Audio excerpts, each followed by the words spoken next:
Attention spoiler, ne reste pas si tu n'es pas à jour dans les chapitres de ce manga.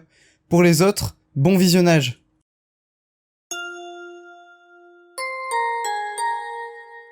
Yo tout le monde, c'est Saliste et ça fait beaucoup trop longtemps que j'ai pas fait de vidéo.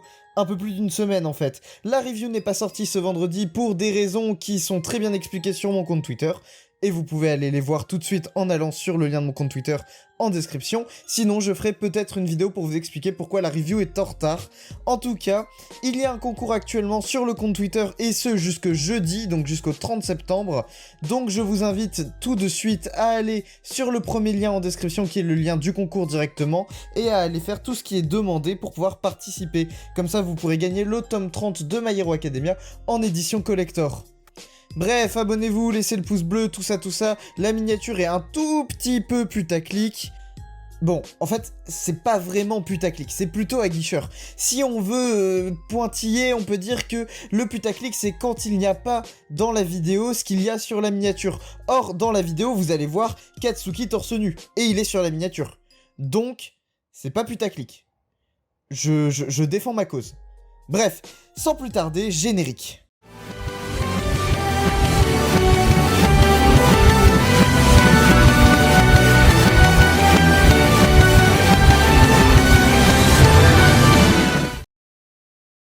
Le chapitre s'ouvre sur Izuku qui est emmené par tous les garçons de la classe 1A directement dans le bain pour pouvoir se laver parce que il était temps. Izuku pue. Enfin, au sens olfactif du terme, hein. En tant que personnage d'animé, on l'aime tous. Izuku est génial. Mais il schlingue.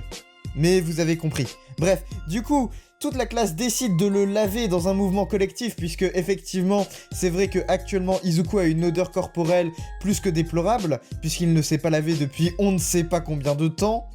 Donc il le jette dans le bain et tout le monde rigole et tout le monde s'amuse et c'est vraiment la rigolade. Katsuki fait un petit effort pour réussir à ne pas dire Deku mais Izuku plutôt comme il l'avait dit la dernière fois quand il s'était excusé. Donc on voit qu'ici il respecte toujours Izuku et il tient bien à tenir sa parole et il nous explique quand même qu'il continue de vouloir devenir le numéro 1 et que toute la classe 1A, en tout cas tous les hommes de la classe 1A et probablement aussi les femmes hein, de toute façon, mais ici il ne s'adresse qu'aux hommes puisqu'il est dans les bains, il dit que ce sont tous ses rivaux. Bref, après le bain, on apprend que Ochako est complètement épuisée, morte de fatigue et qu'elle dort. Et d'ailleurs, petit easter eggs, on peut voir d'ailleurs sur cette case qu'elle porte des moufles, référence au fait qu'elle a tendance à activer son alter lorsqu'elle dort et qu'elle se retrouve parfois à s'envoler en plein sommeil. Du coup, on voit qu'elle porte des moufles quand elle dort, chose qui, je pense, avait déjà été dit, mais je m'en souviens plus très bien. La classe 1A bombarde Izuku de questions puisqu'ils n'ont pas eu plus de précisions sur la véritable nature du One for All, contrairement à vous, mes abonnés qui avaient vu ma vidéo qui s'intitule la véritable nature du One for All. Bref, l'affiche est en haut à droite, allez la voir, elle est géniale. Du coup, après cette courte page de publicité pour ma propre vidéo, Izuku nous explique qu'il a fait quelque chose qu'il regrette à All Might. Et ici, ce quelque chose, c'est évidemment d'avoir quitté All Might directement sans lui dire au revoir vraiment et en partant sans prendre la nourriture qu'All Might lui avait laissée et en disant à All Might qu'il est capable de tout faire tout seul, bref blablabla, vous avez lu les scans bien évidemment. Et donc au moment où il dit à Shoto qu'il compte s'excuser à All Might, on peut voir que celui-ci est derrière la fenêtre tel un stalker et vraiment il fait flipper. All Might rentre dans la pièce et s'excuse auprès d'Izuku et Izuku fait pareil, il s'excuse auprès d'All Might et tout le monde s'excuse. Bref, All Might dit qu'il aidera les élèves et qu'il fera du mieux qu'il peut pour continuer de se battre à leur côté malgré le fait qu'il n'est plus capable de physiquement se battre en tout cas. Bref, on apprend que Hawks ainsi que Endeavor ne viendront pas directement à UA puisque bon, ils ne peuvent pas tout de suite se montrer en public, surtout suite aux dernières révélations de Dabi concernant le père de Hawks et de Dabi concernant lui-même et le fait qu'il est le fils d'Endeavor. Les deux héros ne peuvent pas vraiment se montrer en public puisqu'ils sont actuellement détestés par l'opinion publique. Du coup, la classe demande à Shoto ce que ça fait de savoir que son frère est Dabi et que du coup, est-ce qu'il ne trouve pas ça frustrant comme le dit Kaminari, et que c'est à cause de sa famille en fait s'il y a toutes ces histoires actuellement. Il dit qu'avant il n'était préoccupé que par ses propres problèmes, mais que depuis il a changé et qu'il ne laissera plus ses amis se faire du souci pour lui.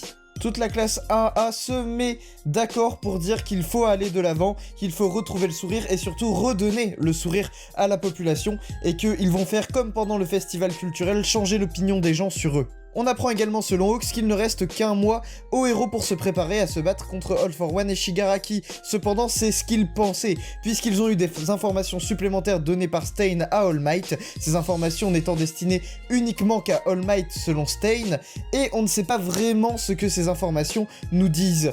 Mais ce qu'on peut en déduire, c'est que ça change les plans des héros et qu'il reste probablement moins d'un mois en réalité pour se préparer face à l'affrontement contre All for One et Shigaraki. Puisqu'ici, Hawks précise bien que c'était ce qu'ils pensaient. Or, ça sous-entendrait que la réalité est différente, et que dans la réalité, ils auraient moins de temps, parce que sinon c'est pas drôle, ça m'étonnerait que la réalité ce soit qu'ils aient plus de temps que ça. À mon avis, ils ont vraiment moins de temps qu'un mois, probablement 2 semaines max pour se préparer, ce qui est vraiment ridicule. Enfin bref, on aura plus d'informations dans les prochains chapitres. Un chapitre avec peu d'informations finalement et aucun combat. C'est un chapitre, on va dire, transitoire, un chapitre de repos, entre guillemets, autant pour Horikoshi ou pour les lecteurs que pour Izuku lui-même et la classe 1A, ainsi que les héros qui, bon, pour le cas de Hawks et de Endeavor, sont toujours en cavale puisqu'ils ne peuvent pas se montrer en public, étant considérés comme la raison ou du moins la cause principale de tous les malheurs actuels de la société par une grande partie des civils. Donc ils doivent continuer de se cacher, entre grosses guillemets, ou du moins ne peuvent pas venir à Yue. Ils continuent de veiller, entre guillemets, sur le pays et de protéger les citoyens dès qu'ils voient un vilain échappé de Tartarus, puisque je le rappelle, ils n'ont pas encore tous été capturés. On a Stein qui a donné des informations à All Might, mais on n'a pas le détail de ces informations. On a Izuku qui a enfin pris un bain et va pouvoir se reposer, donc c'était un chapitre vraiment inévitable, et je pense que d'ici le prochain chapitre, on va reprendre petit à petit l'action, éventuellement une fameuse attaque sur Yue qu'on attend tous depuis plusieurs chapitres maintenant. On verra si elle arrive dans les chapitres qui vont venir les prochaines semaines. Mais bon, si vous voulez vraiment savoir ce qui va se passer la semaine prochaine dans le prochain chapitre dès sa sortie, il n'y a qu'une seule solution, vous abonner. Donc abonnez-vous, laissez un pouce bleu, activez la cloche, et n'hésitez pas à me suivre sur mes réseaux sociaux, le concours tout en haut de la description, ainsi que les autres liens qui redirigent directement vers mon Twitter, mon Instagram, ainsi que mon compte Twitch. C'était Sadiste, je vous dis à la prochaine pour une prochaine vidéo, salut!